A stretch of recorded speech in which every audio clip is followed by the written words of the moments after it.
Hey guys, welcome back to 4 Geeks by Geeks, the place where geeks come to geek out. As always, I am Boser, and this is your Monday night Geek Out Sesh. Thanks for being here, you guys. I have been off, oh my god, 2 weeks. It's been 2 weeks since our last Geek Out Sesh, and I feel like my soul is crippling.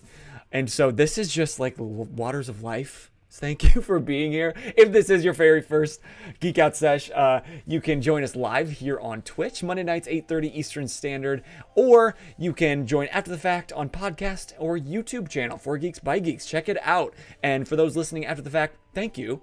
Go ahead and tell your friends. Come by on a Monday night where you can join the live Twitch chat. You can talk to our guests live, and that's what we're doing tonight. But before we get any further, I do want to let you know that we have a question of the day in honor of Valentine's Day. Happy Valentine's Day, everybody. I want to know what is the characteristic that is a must for a romantic partner for you?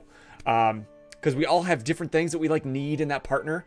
And so that's going to be my very first question for my guest. So I hope she's thinking about it. Speaking of my guest, if you haven't met her already in a past Geek Out Sesh, because she has been back, she is returning, and I'm really excited because we had such a great time the very first time. But I'm going to ask her that first question as soon as she gets in. But I want to know from you, what's a characteristic that is a must for a romantic partner? For me, it's one of the very biggest things that I had to find in my wife. She wasn't getting any further unless she had a great sense of humor.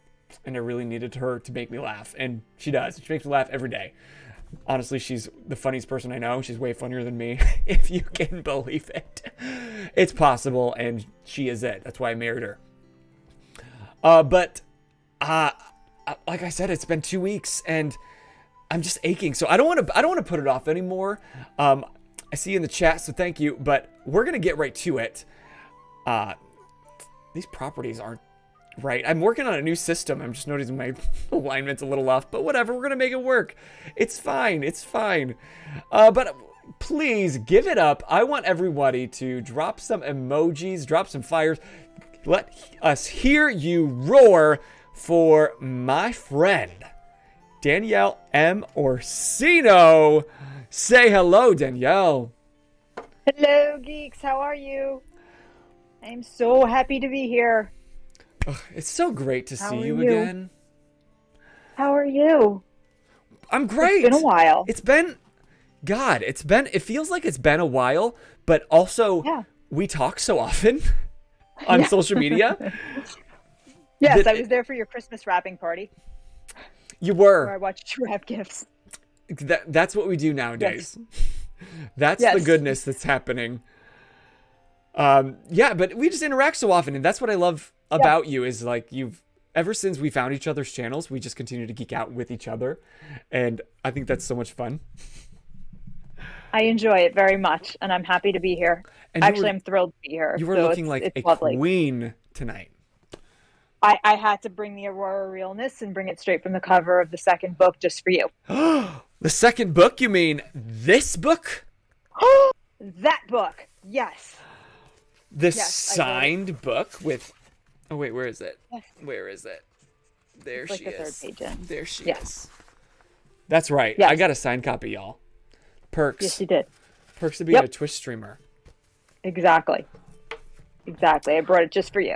Well, I appreciate that, and I appreciate you being on the show, and I appreciate you being such a great friend to the geeks in the channel for quite some time now. But my first question, before we jump into tonight's Geek Out Sesh, I want to know, what is that characteristic that's a must for a romantic partner for you?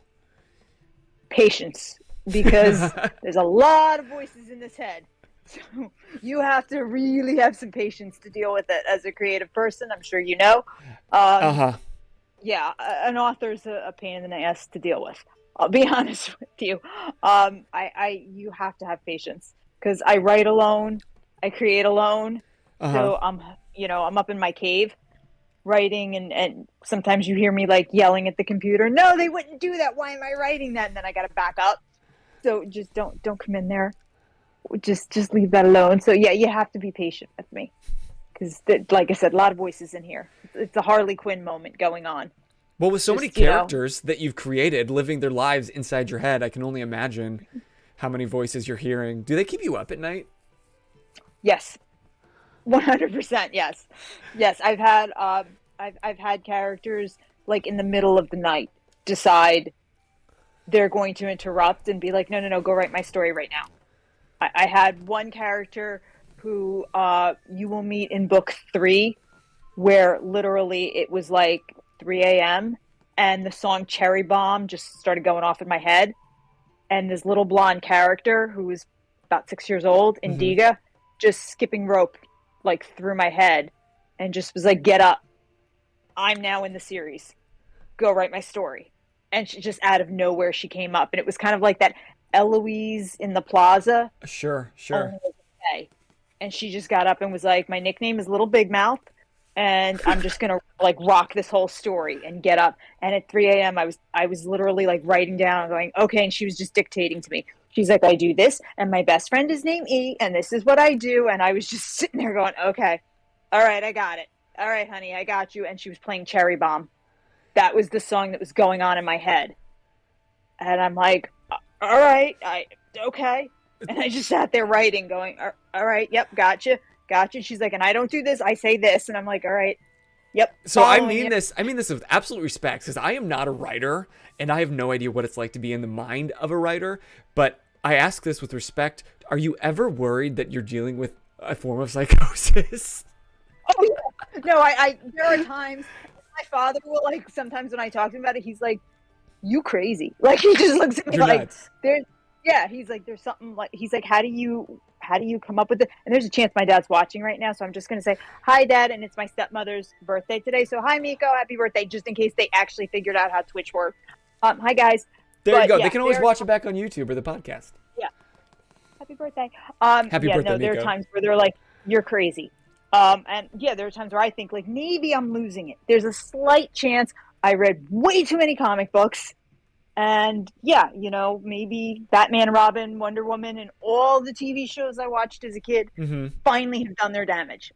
And I've lost it and cracked. There's a little piece of me every now and then that thinks so. Yeah, when moments like that happen, yeah, definitely. I definitely think I've lost it. Well, for those who don't know you've lost it, or don't even know who you are or what you have done, if they missed the first Geek Out Sesh, give us a quick breakdown of who you are and what the hell you're doing. My name is Danielle, and I actually write a fantasy series called Birth of the Fae, which retells the origins of the Fae or fairies, as many of us know. But I took it out of your normal, maybe Celtic religion, as most people know, the Celtic origins, and I have broken it down into more of a new retelling, and taken it from that they are angels who were locked out of heaven. They did not get involved. One side did not get involved in the war between God and Lucifer, and another side did. And they found that they can no longer go home to the Shining Kingdom. So they are here on Earth, and they become what we know as our polytheistic gods and goddesses of Roman, Greek, Egyptian, pagan religions. And instead, they are here to get human worship and just live amongst us. And from there, we have their wars, their toils, everything that goes on. They help out European monarchs, and then they kind of have their own things going on. And there's dragons and mermaids and everything else that happens. So it's a fun series, and it was inspired by a patient when I was a nurse who needed a distraction while he was undergoing IV treatment, and I told him a story, and this was born from it. That's my favorite part. That's what I tell people all the time whenever they ask, like, who are you interviewing this week? I'm like, oh my God, she's an amazing woman, and she wrote this book, and it was all born out of a story that she told a patient one time. It's amazing. Oh, thank you for the gift subbed, Alex, to JB Shoop. That's amazing. I just noticed the alerts are different. They're changed. So sorry about that, but we'll get the old ones back. That was it's like you've done these interviews 1,000 times. That was so succinct. And I still screw them up. So you go figure. But the first time we talked, we were really talking about the very first book. And that was, Now, help me figure out the timeline, because either you cranked out 2 books real fast, or I've written I've written right now 7 books are finished. They're going through editing, but I finished 7. Holy shit! Of the book of Birth of the Fae series. Yes, 7 are done. Man! I'm with Four Horsemen Publications. I was in the middle of transitioning when we spoke, so Four Horsemen Publications picked me up. So I switched from my last publisher to Four Horsemen. Who, how could I not go with somebody named Four Horsemen Publications? Right. I noticed that. I'm like, oh, that's so fitting, actually. Yeah, exactly. When you're on a blasphemy list and somebody named Four Horsemen pick you up, it seems like, kind of simpatico right there. So I went with them, and I have already written the 7. I think I might be on 8. Yeah, no, I finished 8. 8 altogether, because I'm on 9. So I finished 8, and they've been sitting there, and I was like, okay, I don't know what to do. They're edited. So Four Horsemen, I still have to go through their editing process, but I've worked with my editor, Christina, and they're done. So we just have to kind of start to, get them out. But Four Horsemen has decided that because of my cosplay, I would go on the covers. So I still have to shoot the covers. And that's been part of the difference. And that's why they're going out. So they were nice enough, because I would never have thought, oh, yes, let's put me on the covers. No. Why wouldn't you think? You are so fitting. Look, that's her. Wearing the same dress she's wearing now. Yes, I thought I'd pull out the same corset. This was made by Rainbow Corsetry, which was very sweet. She read a passage from the book and came up with the design. But no, I never thought, oh, I'm going to be on the cover of the book. No, that was all Erica and Val's idea, who are the CEOs of Four Horsemen. That was not my idea at all. They were the ones who were like, oh, we're going to use your cosplay, because they're cosplayers themselves. Are they really? We've got an idea. We're going to use your cosplay, because they're cosplayers themselves. They love cosplay. Are they really? So they go to the cons, everything. I saw Erica dressed did this amazing Gaston from Beauty and the Beast, and it was like, she showed me that immediately in one of our contract discussions. They have a podcast. Cool. That's how they met me. Through a podcast. So it was really cool. But yeah, they decided to put me on the covers. That was not my idea at all. So now I've been shooting the covers for all the books. Because you guys love that the publishers get what you're doing, and they also they're geeks themselves, right?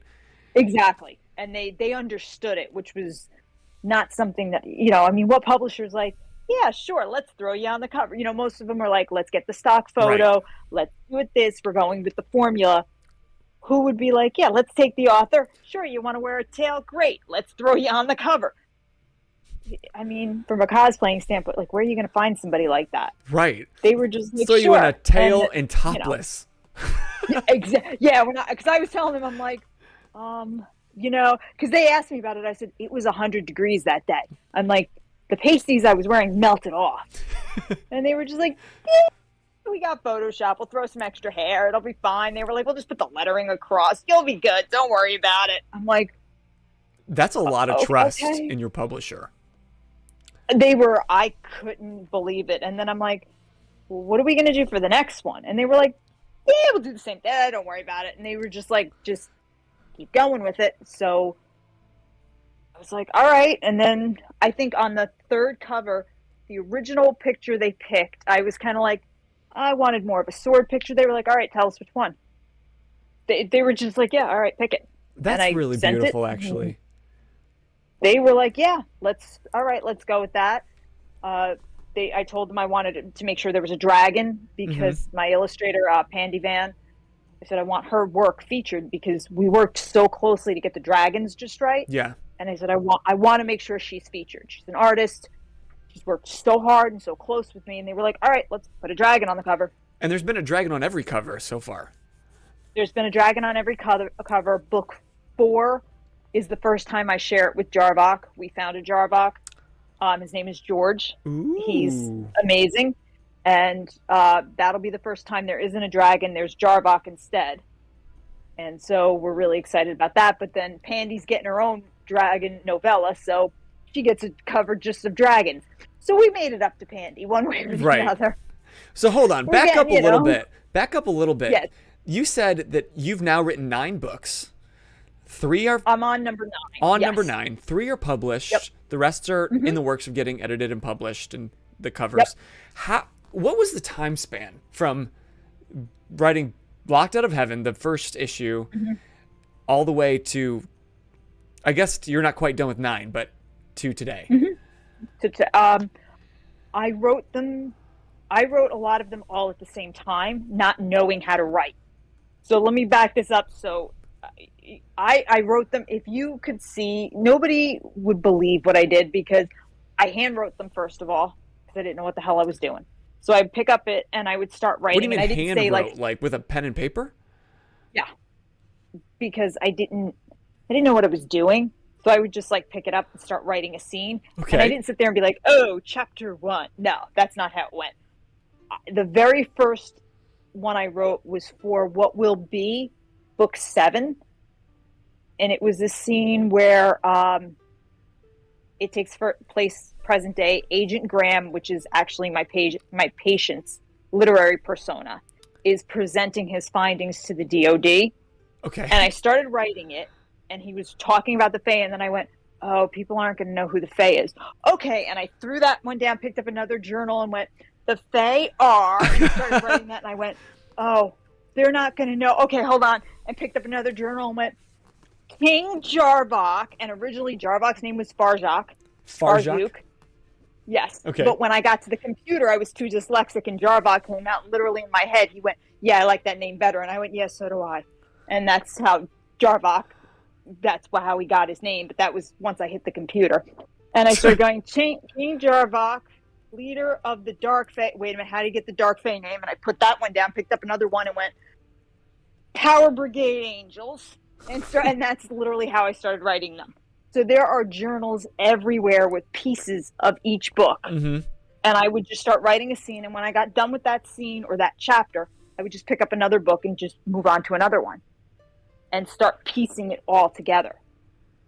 And then when I filled up one book, I would go to the computer and then type it. And that was where the second editing process happened. Got it. And wow, that sounds hard. Start like layering it. Right, because probably that pieces of this journal need to get in order here, but this piece needs to go in between those two. Yeah. And I didn't know because I only set out to write one. That was my goal, was like, I'm just going to write one. One book. And I thought it was, the one that featured my patient. But the more I kept doing it, I'm like, oh, nobody's going to know what that means. So I better go back and write this. Yeah. And by the end of it, I was like, oh, I have all these pages. What do I do? So I just started chopping it, going, okay, this will be book 1. All right, this will be book 2. And I really only had 3. And then when I worked with my first editor, I shouldn't say my first good editor. Let me just say that, because I went through a lot of editors. Sure. My first good editor, he was like, this is a Game of Thrones book. He's like, this is a monster. Nobody's going to sit through this. He's like, it's great, but you got to cut this in half. So Locked Out of Heaven was literally books 1, 2, and 3 like combined. He was like, you got to cut this in half. Oh, okay. So I cut it in half, and that's how I wound up with Locked Out of Heaven ending where it did. And then Thine Eyes of Mercy was books 2 and 3. I had to cut that in half because they were just monsters. And he's like, you don't have an audience. Nobody's going to hang around for 700 pages, Danielle. Sure. And your and very like, first book. Won't. But what if it's really good, though? Yeah, I was like, but don't they want to see how it ends? He's like, no, nobody's going to care. He's like, honestly, nobody's going to care, dude. He's like, he's like, this needs to get cut. And that's kind of how it started to work out. And even down to what is book 7 and 8, that was originally one big book. And they were like, he's like, even that. He's like, cut it. He's like, cut it in half, baby. He's like, we gotta work on this whole timing thing. And that's so interesting because I got to the end of your second book, and I almost thought, you know what, this could be longer. I want to know what happens. It was longer. No, I wanted it to be even longer. Better. Yes, it was longer. I want more in book 2. I started to feel like I didn't want to stay at the party too long. Sure. I just wanted, I was like, you know what? So book 3 is already out, and I'm like, you know what? Let's let's give everybody a chance to binge it, because I didn't want them to be like, oh my God, does this thing ever end? Yeah. I didn't want to be that one. So I'm like, it's okay. Let them, as entertainment, leave them wanting more. Yeah. Well, Oddity in the chat says editing is the bane of his existence. I'm right there with you. He's one of our FGBG fam, and he's been editing our podcast for our D&D sessions. And oh my God, he's like, well, I'm an hour and a half in, and I've made 475 cuts, so that's great. Was there anything when you were editing that got left on the cutting room floor that maybe like when you went to open the book, you're like, oh shit, where'd that part go? I thought that was in there. I've had scenes that I'm like, I should have left it in. There's some deleted scenes that I'm like, one day I think I'm going to go back and I'd like to do something. The original prologue from book 1 was left out, the first edition, and then the Four Horsemen allowed me to put it back in. And I was so happy that they let me put it back in, because it explained a lot more. And they're the ones who you need the prologue. They were the ones who said, put your prologues back in. Yeah. Because I originally took them all out. And they were like, no. Go back and put the prologues in. No, I'm glad you did. So I was like, okay, they get me. So there were some scenes that I was able to put in that were originally left out. So that was a big help. But I leave a lot of time jumps because I intend to go back with smaller novellas and fill in blanks. So that's why I specifically have time jumps. Okay. That's already answering some of my questions later. Because for those that, if you've picked up Birth of the Fae, Locked Out of Heaven, the book 1, you'll know that it took place from almost like the creation of the earth and ended at the Red Sea when the creator / Queen Aurora parted the Red Sea and the Israelites crossed it. And then book 2, you skip ahead, like a couple thousand years to Queen Mary's reign in England in like 1554. And there was like so much in there, and there's been so much going on in the Vale where the Fae live, and this war that's been raging, and then the very start of the book, and that was interesting. At the start of the book, the Dark Fae, the Court of Light, and the Court of Dark are coming together for a peace treaty, and I'm like, wait, this is the beginning. What happens the rest of the book? But then it's those like really thin, binds of that treaty that are being tested throughout the rest of the book. So that was interesting the way that you did that. You kind of flipped it on its head. I would have thought, this should happen at the end. What are you doing? You know what it is? I chose to go that direction because to me there have been so many Fae books, and even just Elven, and especially Lord of the Rings and things like that, where there's so much concentrated on the war and the battle. Yeah. And I'm like, okay, we kind of have seen that. But when was the last time you saw a monarch or a leader really contemplating, I'm going to go sign a treaty? How does this affect my kin? So I wanted to spend a little more time in Jarbok's head as he's sitting there thinking, I have to give in. And what does that mean for my kin? And why am I doing this? Because I started this war. And here it is. All this time has passed. It should have been quick. It's not. I have to go and give in. Like, what does that really mean to him? Because anybody can write a battle scene. We can write sweeping battle scenes, and that's all fine, well, and good. But I feel like Lord of the Rings set such a high bar. Even Game of Thrones, there's been so many of them. It's just another battle scene. But let's get into somebody's head when they're really thinking, I got to go sign this treaty now. Yeah. Because that's not done a lot. And it gives me room as an author now to go back, and I can tell you little stories about what the war was like from different kin's point of view and different factions, where the war may have affected them differently. And we all know, okay, he's going to sign the treaty, but what leads up to it is totally different than a big sweeping battle scene. Yeah. It just gives me a little wiggle room in between that. So I thought it was just a different take, and I can always revisit it. Yeah. No, that was really interesting. And then it did get to see a different side of the Fae story, because like you said, there's so much battle in book 1. And now, like, how do they deal with day to day? And now they're interacting straight with the human world. And I really like that King Henry VIII came waltzing into the court of light, and I'm like, oh my god, he's not allowed there. What is he doing? Then he fucked himself over by being an ass. Yep. But let me just give or how about, can you give a quick, because we'll get into it a little more, but quick synopsis of what happens now in book 2. In book 2, we see that the war has actually caused problems for both sides, that they must give in. But now what happens when the war is over, when the Fae have spent so much time playing war games? How do you go back to your normal life? And that's what we get to see is, okay, war is over, let's get back to normalcy, but what is normal? And once that happens, how do you heal those scars? And how do you fit back into your world? And so the Fae now have to do that and live within these rules that they have set with their treaty. And through that, Queen Mary enters the fold. And the Fae realize that while they were off playing their war games, the humans have moved on from them a little bit, and Christianity has taken over Europe. So paganism is not the biggest power anymore. Christianity is. So how do the Fae now deal with human worship? And how do you get your power back and still balance your treaty?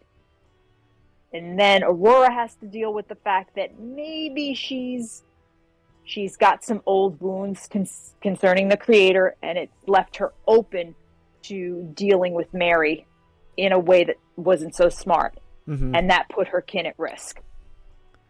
I really liked that bit that she put herself in a deal with Mary because she saw almost some of her own hurt and her own trauma, like her own daddy issues in Queen Mary as she has with her creator. And I kind of resonated there. I'm like, oh my God, how many times now? Because, I've kind of got my own self locked out of heaven in a way. And I'm like, how many times am I bringing my own God issues into like my daily conversations, or anytime somebody, oh my God, anytime someone brings up God at all, like I can already feel that wall. And it just proves to me, it makes me really strongly believe that you have and are still feeling that kind of thing because your characters are feeling that. Can you speak on that? Like, don't have to be as personal as you want to be, but where do your God daddy issues come from? I don't have as many daddy issues. My dad is actually pretty awesome, but once again, hi Dad, you might be watching. Your God daddy issues, not your real dad. Your dad's great. Daddy issues. Yeah. My God issues are, I do have them. I was raised Catholic. I went to, religious instruction school, all that. But I was always very fascinated with religion in general. And I had friends of different religions, and I always would go to their churches or whatever and try to understand it, because I always thought a God that takes attendance fascinated me. Like, how does he know? Right. That to me was always very, I don't know, it just was a weird concept. Like, how does he know that I'm here right now, or when I'm not here, or where am I, and why does that strike against me? And the thing I remember most is I was sitting, it was right before my confirmation, I was in 7th grade, and they gave us a book called Purgatory. And they made us read it. And it actually was like, okay, if you've committed a venial sin, it's 7 years in the white fire that you have to burn. And first of all, you cannot give 7th graders this book. No. So I sat there, and me being as anal as I am, sat there with my friend Jen, the one who inspired Lady Serena, and started adding up my venial sins. And I kept asking questions. Does this count as a venial sin? And they're saying, yeah. And by the end of it, I figured out how many thousands of years, tens of thousands, I'd be burning in the white fire. And I raised my hand and announced it. And Jen, Steve Burns, Don Dingy, never forget those names, were sitting next to me. And I just remember Steve looked at me. He went, well, if Orsino's screwed, then the rest of us are definitely going to hell. And Jen just looked at me. She went, how many years you burning? And at that point, everybody was like, if Orsino's going, we're all going. And they had to call my dad because everybody started calculating how many years they were burning in this white fire. And they pulled me out. They called my dad. And my dad had to come get me. And and my dad's like, why are you making my kid read this book? And my dad was super religious. And so he's like driving me home, and I'm like, Dad, I'm sorry, but like I'm burning in the white fire for tens of thousands of years. And I'm only 13 years old. Do you understand the damage I'm going to do by the time I'm your age? You're right. And I just pointed at him and he was like, okay, we'll discuss this. But when we get home, we'll okay, you know? And I just kept, like, I was on this loop of just... Excuse me. And I wound up going, then my friend would invite me to, like, her Bible study class. Yeah. And it was the same thing, like, all the questions. I'm like, well, let's say you're an Air Force pilot. And I'm like, and you have a shot to, like, kill this person, but they're leading it. And it was always, like, these convoluted Looney Tunes scenarios I would have. I'm like, but you're missile jammed. So now you got to kamikaze this. Is it suicide? And I would always come up with, and finally they'd call my dad and be like, you got to come get your kid again. She's asking those questions. Those questions. Talking to ourselves in circles. Asking our religion to actually answer a real question. And I was always like, and they were just like, okay. And there was like, what if you're on your way to confession and you get in a car crash and die? I'm like, is that a venial sin? Because you never got to confess your sin. And they were just like, come get your kid. Like, we can't just come get your kid. You're asking too many questions. Yeah, and that's what I was doing. And I would read the Bible like every night. Right. And highlight passages. Yeah. And then come back and be like, well, technically the Bible says it's not right for a man to lay with a man. But it doesn't say it's not right for two women to lay. And they would be like, well, they mean though. And I'm like, that's no, not what it says. Because in this page, I'm like, it says that it's this. And they were like, well, when they mean man, they mean everybody. I'm like, no. No, they don't. And I would go back and like, I would have it highlighted. Right. With like stickies. And I'm like, so what's up with that? And I'm like, it's because it was written by men. I'm like, and in the time of Caligula, and I would start going off. And they were just like, come get your kid. And it would just be the next phone call to my dad. Come get your kid. Yeah, she's doing it again. And my dad would be like, she's making too much sense around here. He'd be like, what'd you say this time? I'm like, I just pointed out that they say it's wrong for two men to lay, but not two women because it was written by. He'd be like, all right, just stop going. Just read what. Just okay, we're done. I'm like, I'm just saying, you know. And he'd be like, just okay, don't study religion, Danielle. Just stop. just stop. Because I was like, I was thinking like maybe I should study this stuff and really get to the bottom of things. He's like, no. So I think it just came from just curiosity, just constantly asking questions and never getting the answer. There was nobody who would sit and talk to me. The answer was always the same, because I said so. Right. You got to have faith. Just believe it. Believe there's an answer. We just can't have it. Yeah, and I'm like, well, if that's the case, I'm like, why don't you believe me when I say the Loch Ness Monster exists? Well, that's just crazy. It's the same thing. Yeah, and I'm like, but it's the same thing. So I think it just came from that, just that natural curiosity of, I'm not saying it doesn't exist, I just want more. Yeah, I just need answers. Just want to know more about how it makes some sense of this. I just thought it was hypocritical on a lot of things. Sure, and I of course wanted it is. answers for the hypocrisy. And I still do. I don't get on anybody for their religion. Believe whatever you want to believe. Right. I'm not saying anything, but I don't believe, if you're telling me it's all loving, then why is it only loving for certain groups? Right.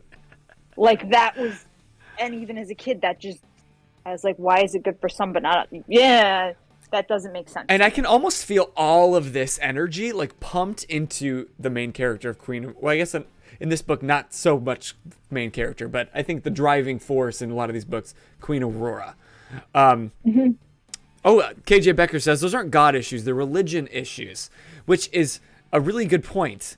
And I'm going to kind of push you on some of those and some of these questions, because I like that you've created this kind of lore in the Veil, and you've brought in like Christianity, and you've kind of have a God creator in these books, but they don't quite look, I guess, the true nature of the creator that the Fae would know, that humans wouldn't, because they didn't come straight from the Shining Kingdom, is a little different than what they've built with Christianity.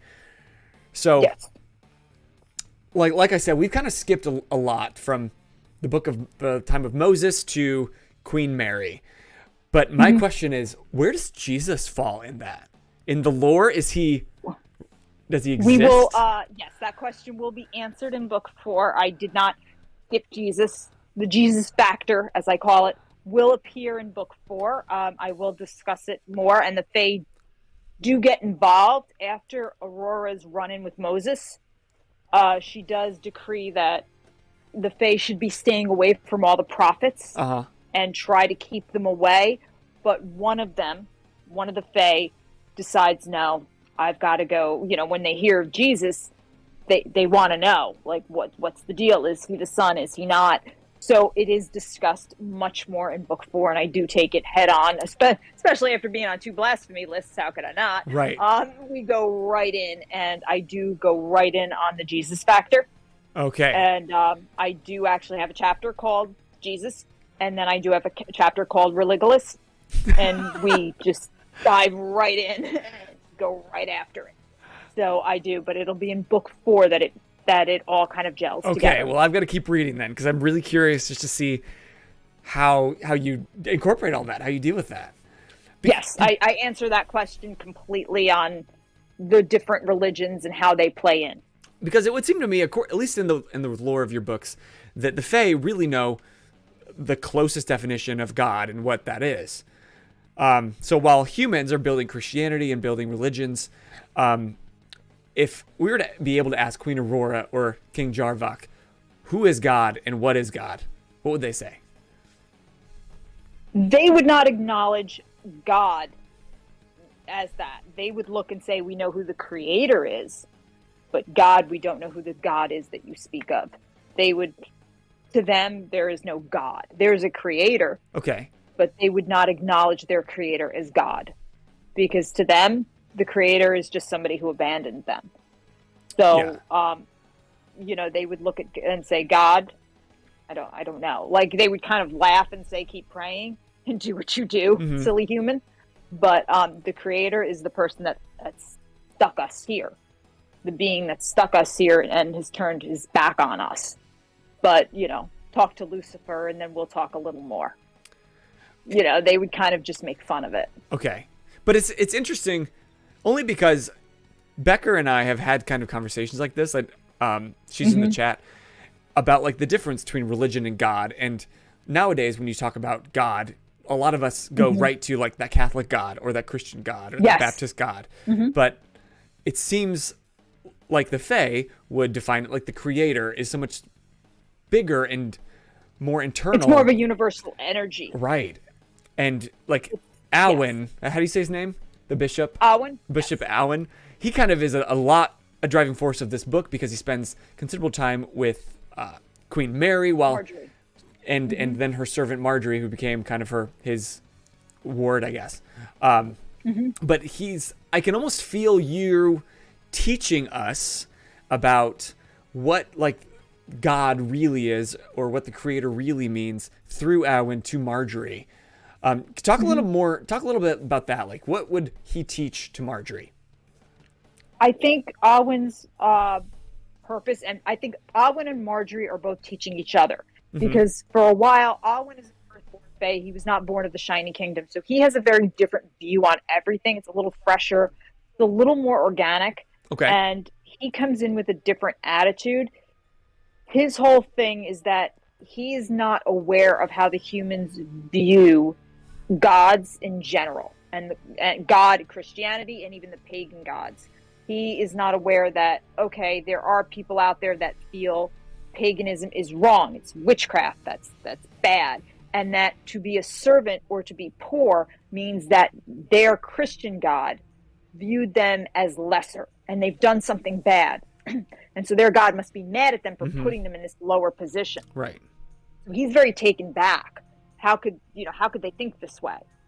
And that they must have such low self-esteem. And so he's very upset by all of this, and he wants them to know there's nobody out there that deserves to be in a bad position. You didn't put yourself in there for a bad reason. You don't deserve this. There's magic within you. There's light within you, and everything in the universe is in you. There's a piece of stardust.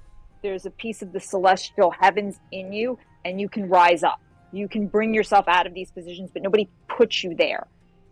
So he wants to teach her that, and she's teaching him that just because you see us for a moment, as a god. You know, when he sees his followers, they're on their best behavior, but they might be acting like total assholes when he's not around. Mm-hmm. So they're both teaching each other about different sides. And so I think in a way it's a very symbiotic relationship. Yeah. And he's learning more that as his responsibility as a god, since he shows up to a lot of his pagan cults as Belanos and different forms, maybe he should be breaking bread and spending a little more time there, and because they're giving him worship. So he realizes there's probably more to this whole god thing, and I should be spending some time and kind of watching them, because he doesn't want them to be thinking the same thing, like, oh, if I have a bad day, it's because Belanos doesn't like me today. That's the last thing Right. Ogwyn would ever want. So he's kind of getting more involved in seeing that being a god has a lot of responsibility. It's not just about being worshipped. So he's really taking that in, and Marjorie's teaching that. Yeah. So I think it's a special thing. Yeah. We've got some good stuff happening in the chat, and just in connection to what you're saying, like KJ Becker dropped a David Bowie quote that religion is for those afraid of going to hell. Spirituality is for those who have already been there. And Yes. she wants to be friends with you. And I kind of knew Anytime. that. Becker, I knew that you were going to enjoy this chat, and I actually know that you would enjoy these books, and if these are books that you would like, use that command book, and it'll take you a link straight to the Birth of the Fae line, and you can grab all the books that are available. I just read number 2, which is really interesting, and it feels like all those things that you were just saying. I feel like book 2 kind of solidifies like that universal energy, and you talk a lot more about chakras aligning and crystals and the power of what they can do, which a lot of people, I guess I'm making generalizations. I guess that's why I'm sorry. I'm talking in circles because I have so many like questions I'm pulling from. That's why I asked first how the Fae would define God, because in our Western society, I think they would define it very differently. But a lot of people I've talked to, like Becker, would define God as like the universal stardust within all of us, and it's just like finding the chakras. And so I was just kind of taken aback that that's where they lean, and I was interested to hear more about kind of your thoughts on where did you get all these ideas on the chakras and the crystals, and what's your background in that? I've studied yoga for a long time. I always thought the chakras was an interesting piece, and from studying martial arts, I think it's all kind of the same in a weird way. You know, we always talk about finding your center and where your power comes from, and breathing and centering and all that stuff. And when I've done yoga, it's all the same, the chakras. So I think centering yourself, whenever we're gathering our power, even like before we did breaks, it was always about, you know, centering and breathing and everything. So I thought the Fae would be in tune with that. That just seems like a natural progression. And the earth has its own set of chakras.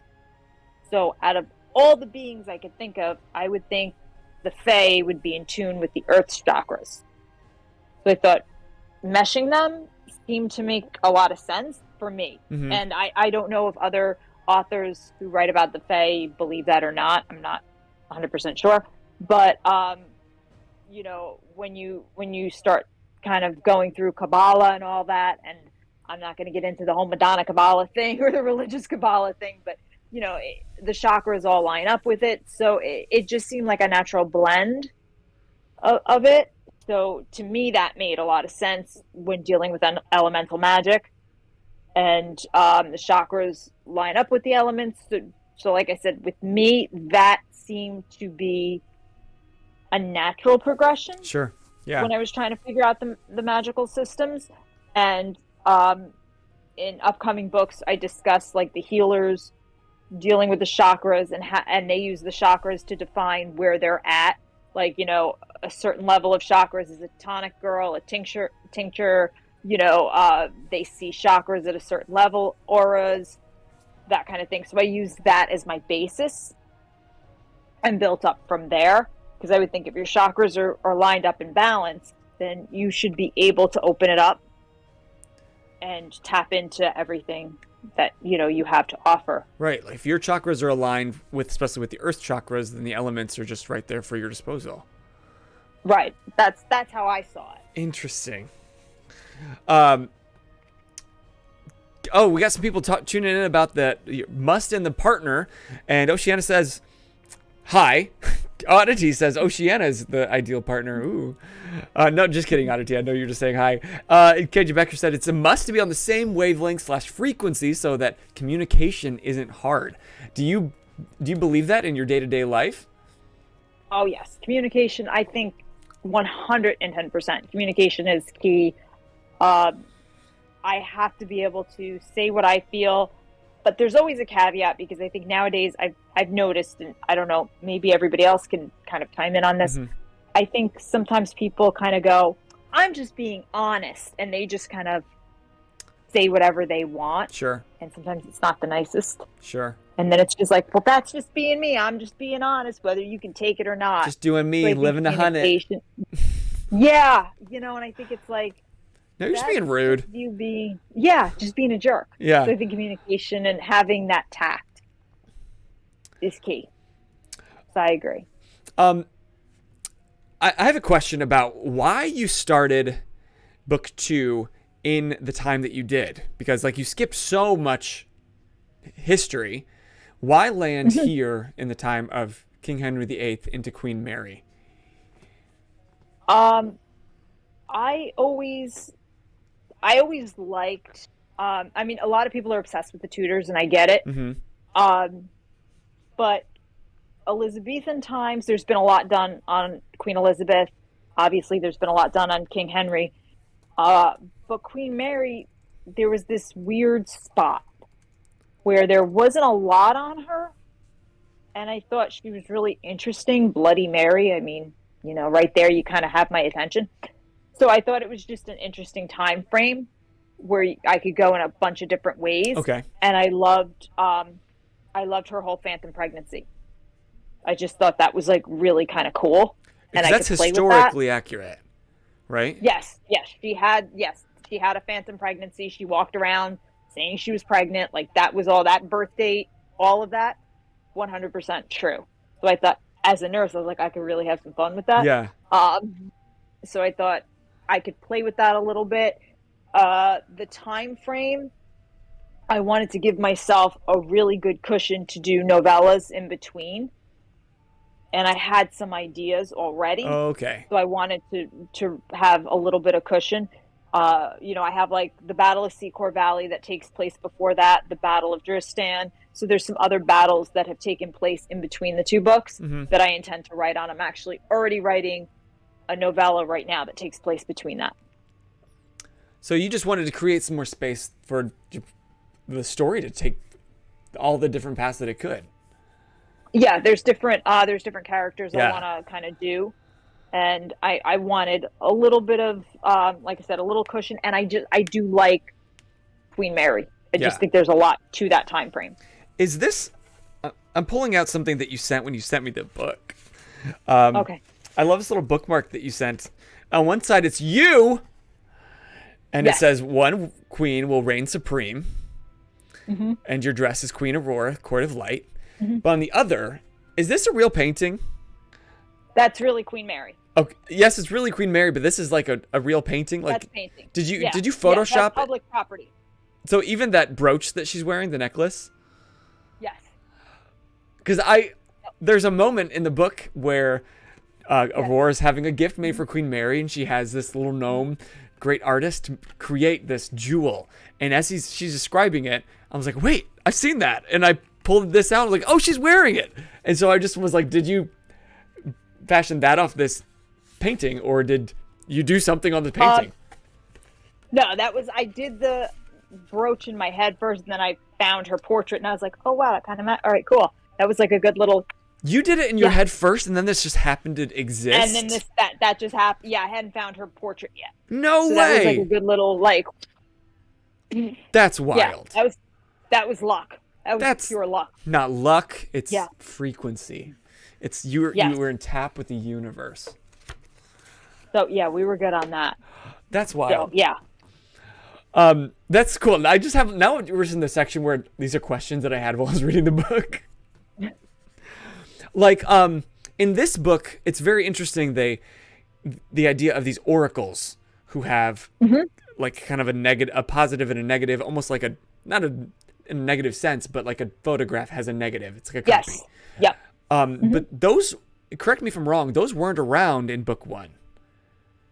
There was one oracle. Riva was the oracle, which she's mentioned, but the Court of Light is not aware yet that there's a dark fae version. Okay. They're just kind of coming into their own, so they're not 100% sure of the other one. So it's brought up later on in the series that there was a fae kind of, her name's Wendora, that was kind of helping out both sides. She was neutral, and she was trying to, help the oracles out, but they're just coming into their own. As each oracle is born, they get stronger down the line. So Riva was not that strong. She's just coming into it. So as each oracle is born, the next one is even stronger. So as we get to Cybella, she's stronger, and each one is going to become a little bit stronger. And how did they come to be? Because so many of the Fae, like the Albane faction, were, correct me if I'm wrong, virtues that really bonded with like deer. The deer, so they became the Albane faction, and like the water spirits and gnomes. So how did oracles come to be? The oracles are earthborn fae. So they're fae that have bonded, that their parents are virtues. So this is some intermingling going on. Okay. So that's where a fae would have mated with a human, but they showed more fae characteristics. Another fae from another faction. Oh, okay, so it could have been two virtues, but they're born here on Earth. Got it.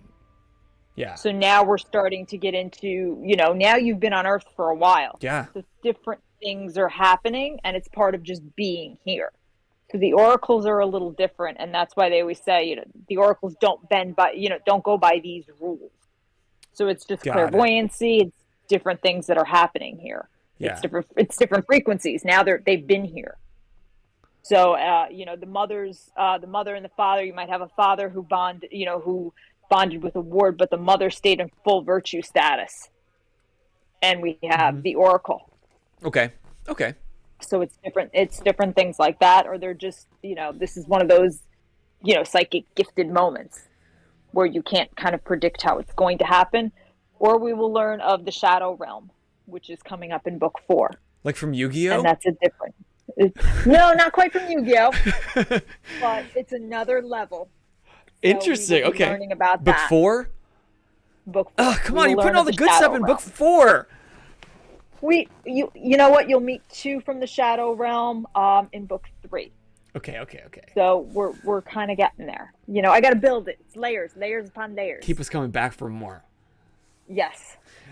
Okay, one last question I got to push you on as far as characters. So, the whole book, Queen Aurora and Jarvok are respecting the treaty, and kind of, we don't hear from Jarvok for most of the book. We don't really know what's going on in the Court of Dark.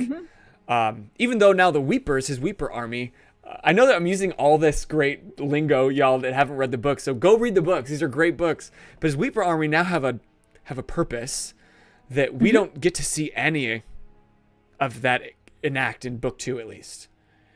No, we're kind of quiet on the Weeper army because he's trying to keep those reins tight. Yeah. He understands that Weeper army is dangerous. They can get out of hand real quick. Yes. Yeah, like they did in book 1. He's trying to keep it. He's trying to keep those reins tight. As you'll see that, things like the plagues and stuff like that, that's where the Weepers come into play. They're great for stuff like that. Cleaning up the plagues, things like that. The Weepers come in and they eat everything. Everything's all good. They're like locusts. So he knows what he's got, but he's trying to keep it under control because once he lets them loose, he's not sure he can always pull them back. And you'll learn in the novella coming out, the Tournament of Fire, Ice, Acid, and Heart, what turns a fae into a weeper. Exactly how this happened. Oh, I'm interested to hear that. You will learn what makes a weeper a weeper. Okay. So I do keep Jarvok pulled back because the next couple books are Jarvok heavy. Okay. So we pulled him back a little bit in this. But the weepers are gone but not forgotten by any means, and the weepers will be back later on in the series. Mm-hmm. And you'll see it.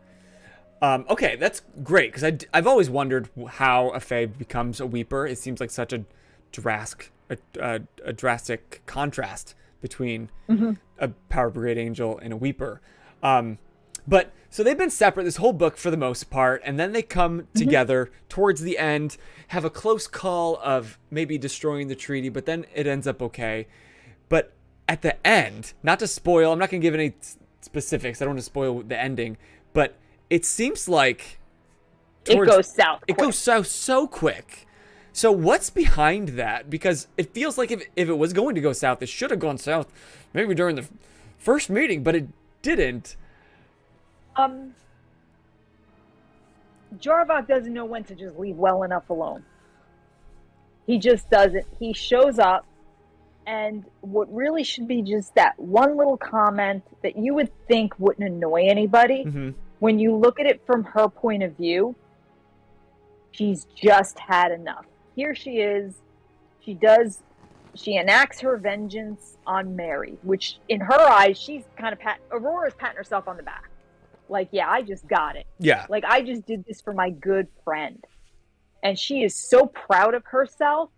And then here is this jerk who shows up, and she still can't figure out how he got past all her defenses. Yeah, he just walks right in. Walks right in, and he's got to say something and pick at that scab.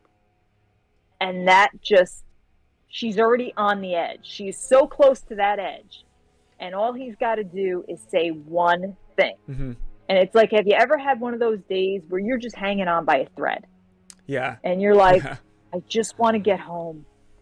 And he just turns around and has to make one little comment and then go, little queen, go about your business. And he says, I'm done with you now. And that's all she needed to hear was, I'm done with you. And it's like, now you're going to tell me, you're in my kingdom and you're done with me. Right. And it was just all she needed to hear. Like, I'm tired of everybody judging me. I'm trying to do the best. And she just has a meltdown of just, no, you're not done with, you're not going to tell me how to do my job and show up in my castle and tell me I didn't do good enough. Who the hell are you? Right. And she just decides, no. And he's so dismissive of her feelings that she's like, I'm not having this. And I think part of it is that he has never truly stood up to him. She's always had people around her to be like, okay, do this now. Now go say this and go do that. And she's always been like, okay, yeah, all right, that's what I'm going to do. Good idea. But this is her. And to her, it's just another person she's lost. It's everything. It's just all adding up. And she's just had enough that she's like, I'm not going to stand here and take this anymore. And I think it's something we can all relate to. I mean, how many times have we been told, you're just not good enough today? Right. She doesn't want to take it. So she finally you hear it on decides, the wrong day. Yeah, like at any other moment, it might not have bothered her. She might have been able to just be like, get out. But she just, she just thought she'd done something good for Arthur, and she's giving him something like, hey, here you go, like, and he's so happy, and he leaves happy. And she's like, I did something good. Right. And then here's Jarvok, like, and then he makes these judgments, and she's like, oh, no. And it just sends her over the edge that she's like, now you and I are going to fight this out, and I'm done. So you have these two ultra powerful beings, one of light, one of dark. One's got a dragon. One can control the elements, can master the wind, and they're about to have at it. And they're going to it's a barroom brawl. I mean, it's like official. We are going to just fight this out right now. And is that where book 3 picks up? Is that brawl?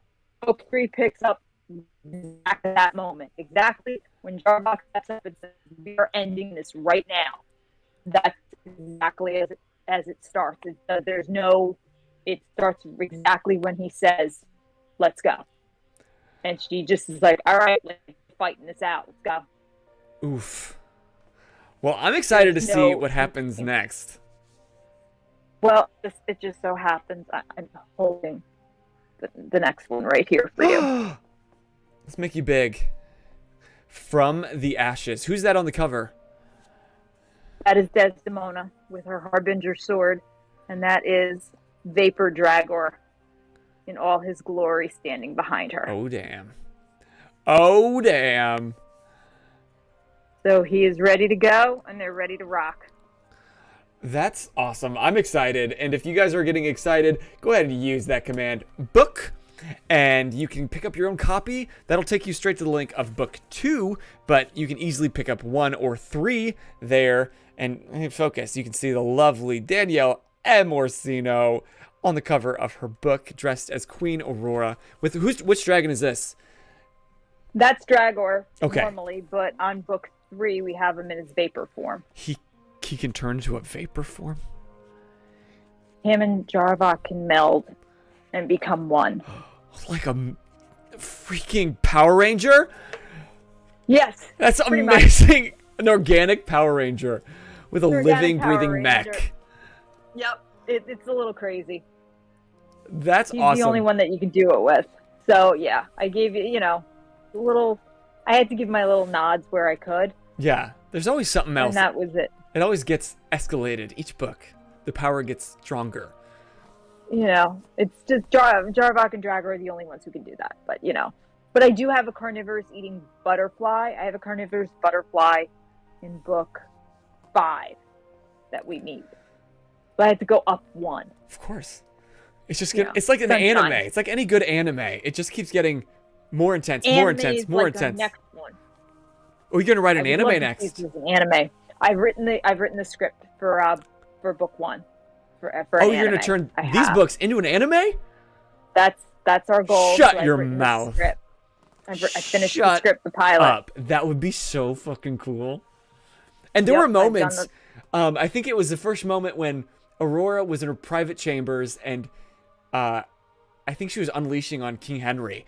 And like the way you described it, I instantly just saw it in an anime form, and she was just like whoosh, and this wind everywhere, and her eyes glowed, and her wings popped out, and I was like, this would be dope anime. That's my, from your lips to God's ears, the universe's ears. It's just, that's what I'd like. So I finished the pilot script for the anime. I added the prequel and really put that all in, a prologue, I should say. Yes. Do you have like a studio in mind? We're gonna be shopping it around. Okay. But there's a little like small amounts of buzz, some things, but we're waiting, we're testing, but I've finished at least the pilot episode and written it out. I've got some music in there. You guys, we didn't talk about this. She has been keeping this close to the chest. You've never told me about this. No, I just did it. So, we got to get like a little bit of buzz from the community that we've had some reviewers say like this would make, Netflix take note, like things like that. So, and a couple people have said this would make a cool anime. So we're trying to kind of get it out there and see, but please. That would be my dream. That would be so cool, Danielle. Is to do that because, I can't see it any other way. And even when I wrote it, as I was like writing it, I always saw it in animation format. It's not like I ever pictured live action. Maybe because I was just like, oh, these dragons would cost a fortune. Right. But like, and the people who I pictured as the bishops, they, half of them, like I always wanted David Bowie as, Kaer.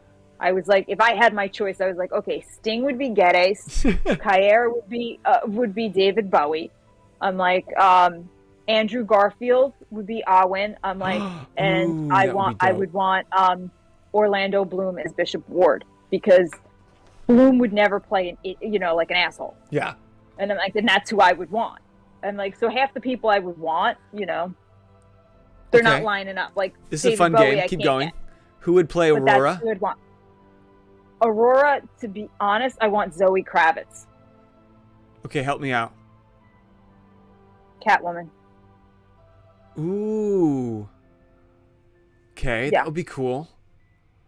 And then for Jarvok, I know everybody says Momoa. I got you on that, but I'm going to give you somebody different. He's so Just likable. hear me out on this.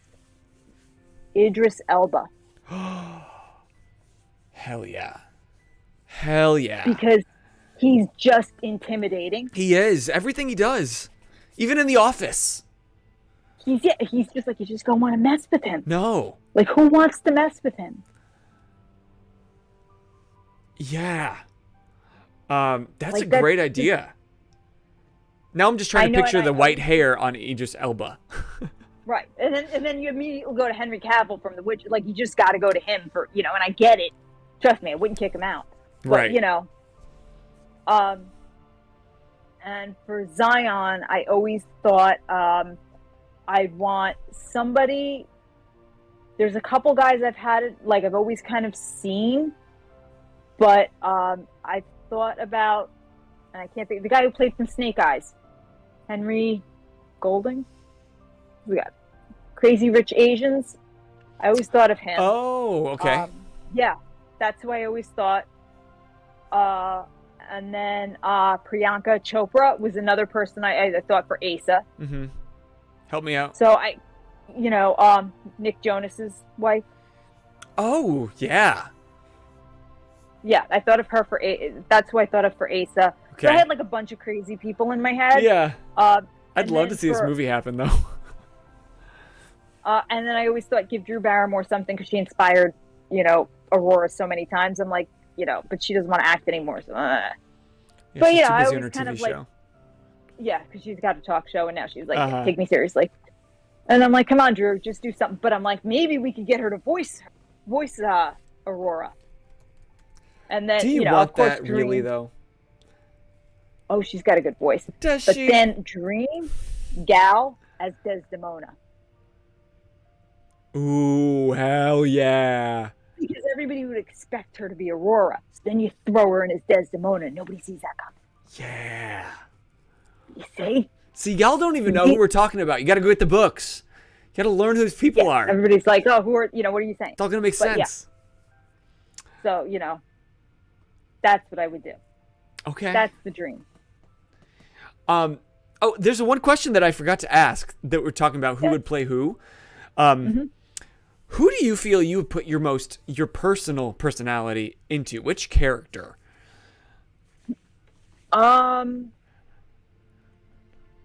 Probably. I'm probably a little more Desdemona than anybody. Okay. And I could see that because you have like a martial art background. You're spicy. You're honest. I'm a little more standoffish than anybody. But I can be a little naive when it comes to people like Aurora. I can be a little too trusting. Like Sure. once you're in the inner circle, I can be a little too trusting, as I've learned a lot this year. So I'm a little bit of a mixture, I would think. Yeah. There are times I think I should be a little more like Jarvok, but Right. I think we could all learn a lot from Jarvok. But Honestly, I gained a lot more respect for Jarvok in this book. And even though he wasn't a big focal point, he said some things. I'm like, yeah, man, makes sense. He's not a bad dude. Yeah, He just no, and I cutthroat find I for write what he better loves. male characters than I do. Like, as much as I went in there being like, I'm gonna write strong female characters and girl power, I'm like, I like my guys better. It's just one of those things. But probably a little more like Desdemona. Can I tell overall. you? And this didn't happen because when I read the first book, we really didn't chat like this face to face. So just over text, whatever you sound like. But after we first met this way at your first Geek Out Sesh, and then I read the second book, the voice that like screamed out, I was like, holy shit, this is Danielle. Is Serena.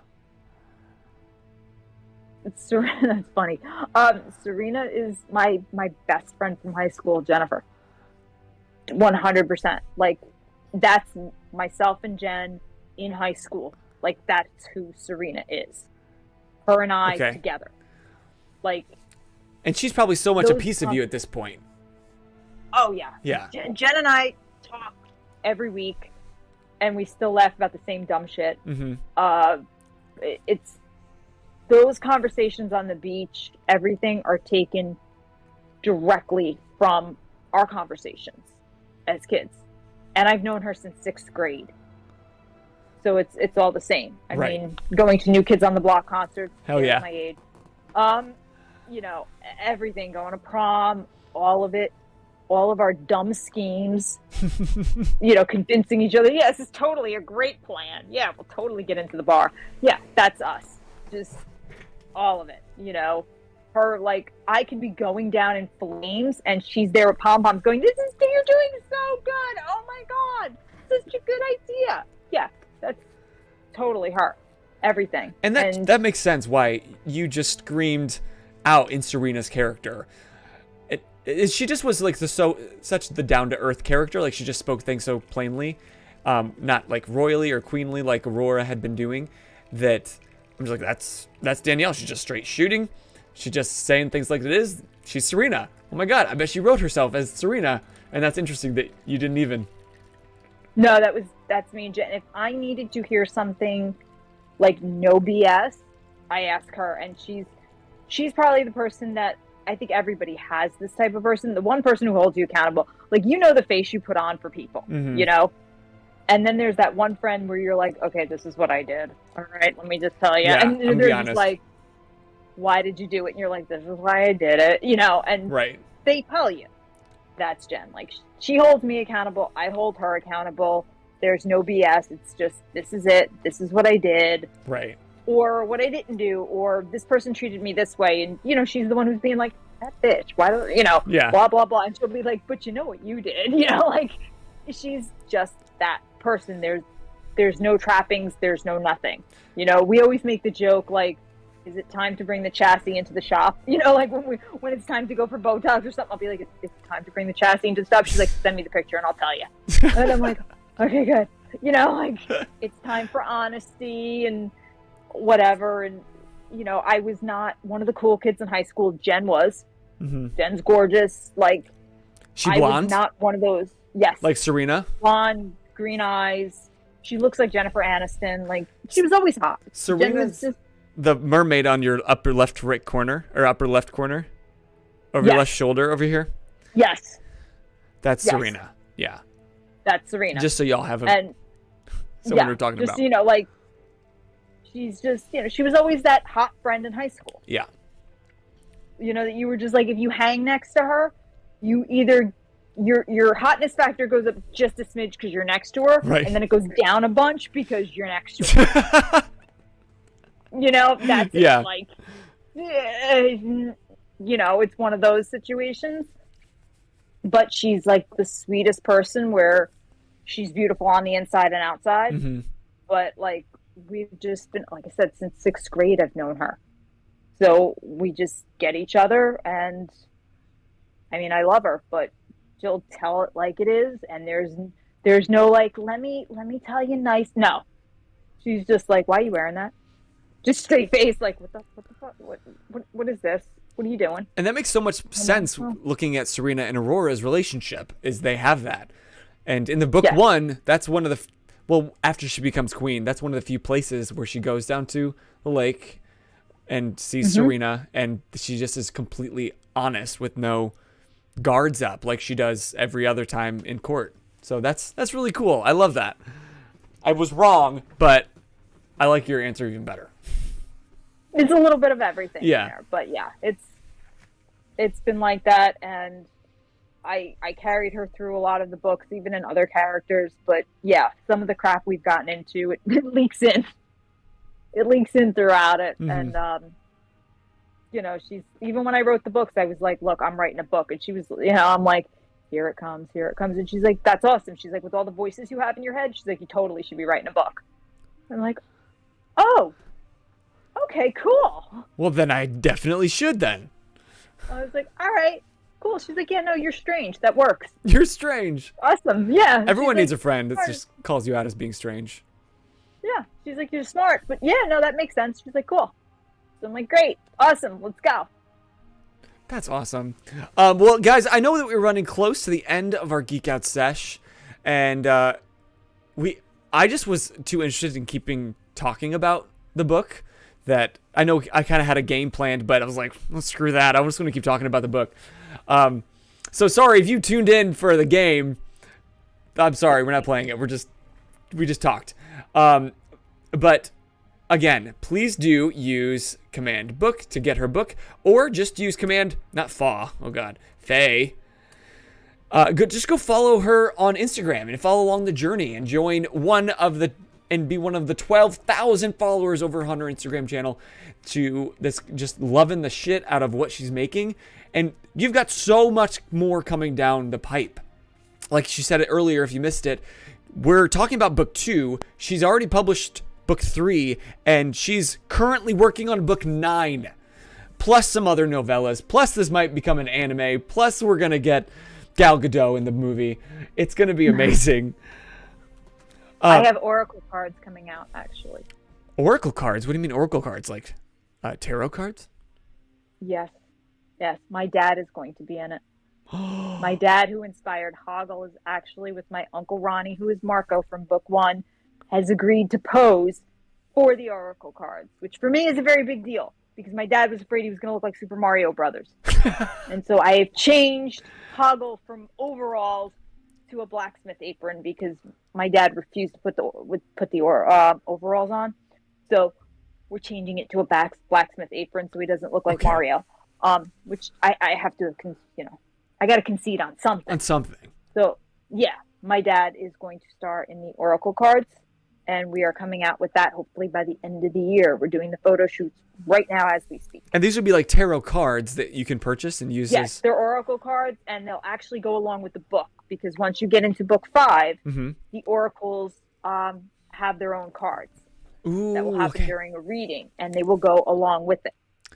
So we are working on that right now as we speak. And we've shot probably about 10 or 12 of them already. And my dad will be in them as well. That's amazing. So I'm kind of excited to see my dad as Hoggle and my uncle Ronnie as Marco. You're so far ahead of the game. Here we are talking about book 2, but you're like planning on book 5 that hasn't even been published, and you're ready to have merch available. You're the antithesis I'm kind of excited about that. to what FGBG is. So I'm honored to know you. I don't have a t-shirt though. You have a t-shirt. I don't have a t-shirt. Well, we got to get on you're that. You're ahead of me. Yeah, I'm working on that. We'll get our trolls balls or something. I'm gonna have. There you. Oh yes, hell yeah. I love that's the phrase that everyone says when they're pissed. Trolls balls. Trolls balls.